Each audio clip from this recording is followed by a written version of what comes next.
आज हम जानेंगे क्लास 10 हिंदी से चैप्टर 13 का सारांश, जिसका शीर्षक है मानवीय करुणा के दिव्य चमक, जिसके लेखक हैं सर्वेश्वर दयाल सक्सेना जी।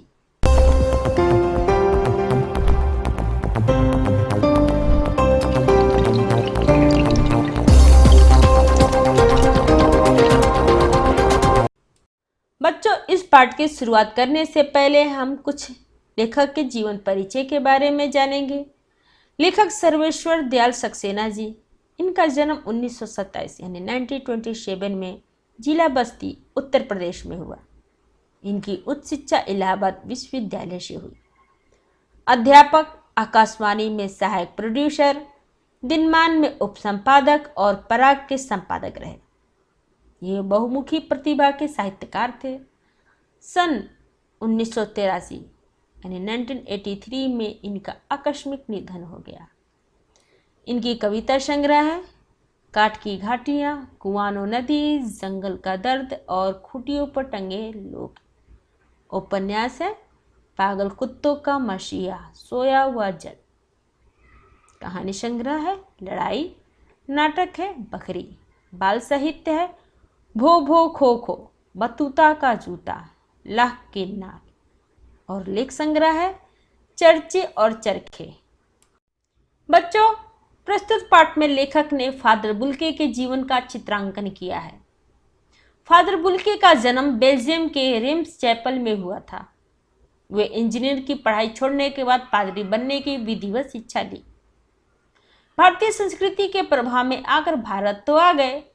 बुल्के के पिता व्यवसायी थे, एक भाई पादरी था तथा एक परिवार के साथ रहकर काम करने वाला था। एक बहन भी थी जिसने बहुत दिनों बाद शादी की। माँ की उन्हें बहुत याद आती थी। उनकी चिट्ठियाँ अक्सर उनके पास आती रहती थी। उन पत्रों को वो अपने मित्र रघुवंश को हमेशा दिखाते रहते थे। भारत में उन्होंने जीसेट संघ में 2 साल तथा पादरियों के बीच रहकर धर्माचार्य की शिक्षा प्राप्त की। 9-10 वर्ष दार्जिलिंग में रहकर अध्ययन कार्य किया। कोलकाता में रहते हुए बीए तथा इलाहाबाद से एमए की परीक्षाएं उत्तीर्ण की। हिंदी से उनका अत्यधिक लगाव रहा। उन्होंने प्रयाग विश्वविद्यालय के हिंदी विभाग से सन 1950 में शोध किया। फिर आगे उन्होंने प्रबंध रामकथा, उत्पत्ति और विकास लिखा। रांची में सेंट जेवियर्स कॉलेज के हिंदी तथा संस्कृत विभाग के विभाग अध्यक्ष के रूप में उन्होंने काम किया। बुल्के ने मातरलिंग के प्रसिद्ध नाटक ब्लू बर्ड का रूपांतर नीला पंछी के नाम से किया।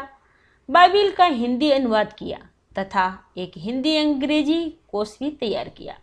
वे भारत में रहते हुए 2-4 बार ही बेल्जियम गए। लेखक का परिचय बुल्के से इलाहाबाद में हुआ, जो कि दिल्ली आने पर भी बना रहा। लेखक उनके महान व्यक्तित्व से बहुत प्रभावित थे, जिससे उनके पारिवारिक संबंध बन गए। वे एक बार रिश्ता बनाते तो तोड़ते नहीं। उनकी चिंता हिंदी को राष्ट्रभाषा के रूप में देखने की थी।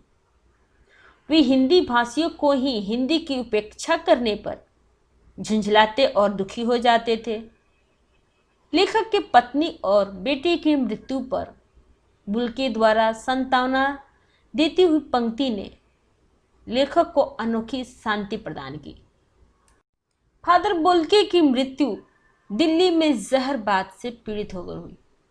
अंतिम समय में उनके दोनों हाथ की अंगुलियां सूज गई थी। दिल्ली में रहकर भी लेखक को उनकी बीमारी और उपस्थिति का ज्ञान न होने से बहुत अफसोस हुआ।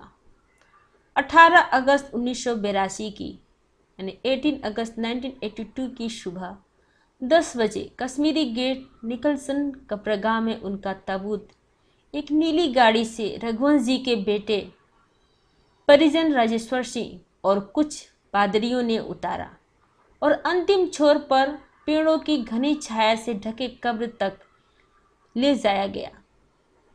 वहां उपस्थित लोगों में जैनेन्द्र कुमार, विजेंद्र स्नातक, अजीत कुमार, डॉक्टर निर्मला जैन, इलाहाबाद के प्रसिद्ध वैज्ञानिक डॉक्टर सत्य प्रकाश, डॉक्टर रघुवंश, मसीही समुदाय के लोग और पादरीगण थे।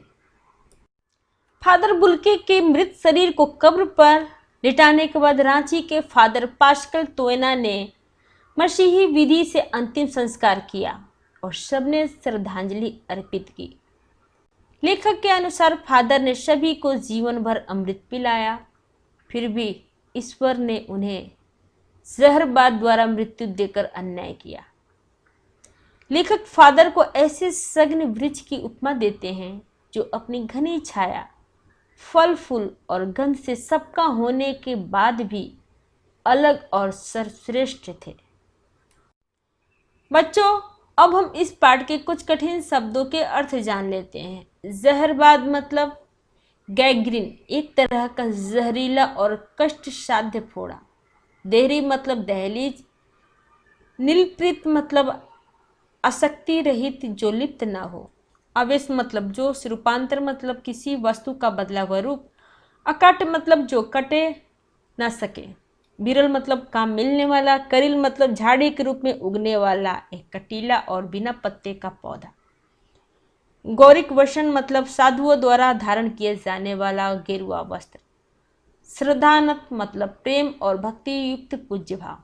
रघु मतलब नशो। अस्तित्व मतलब स्वरूप। चोंगा मतलब लंबा ढीला ढाला आगे से खुला मर्दाना पहनावा। साक्षी मतलब गवाह। गोष्ठियां मतलब सभाएं। वात्सल्य मतलब ममता का भाव। देह मतलब शरीर। उपेक्षा मतलब ध्यान न देना। अपनत्व मतलब अपनाना। संकरी मतलब कम चौड़ी पतली। संकल्प मतलब इरादा। अगर आपको मेरा ये वीडियो अच्छा लगा हो तो लाइक करें, या फिर कोई डाउट हो तो आप हमें कमेंट बॉक्स में लिख कर बताएं। अगर आप पहली बार मेरे चैनल पे आए हैं तो सब्सक्राइब करें और बेल आइकन को प्रेस करें, जिससे आपको मेरे नए वीडियो का नोटिफिकेशन सबसे पहले मिले। थैंक यू बच्चों, फिर मिलते हैं अगले वीडियो में।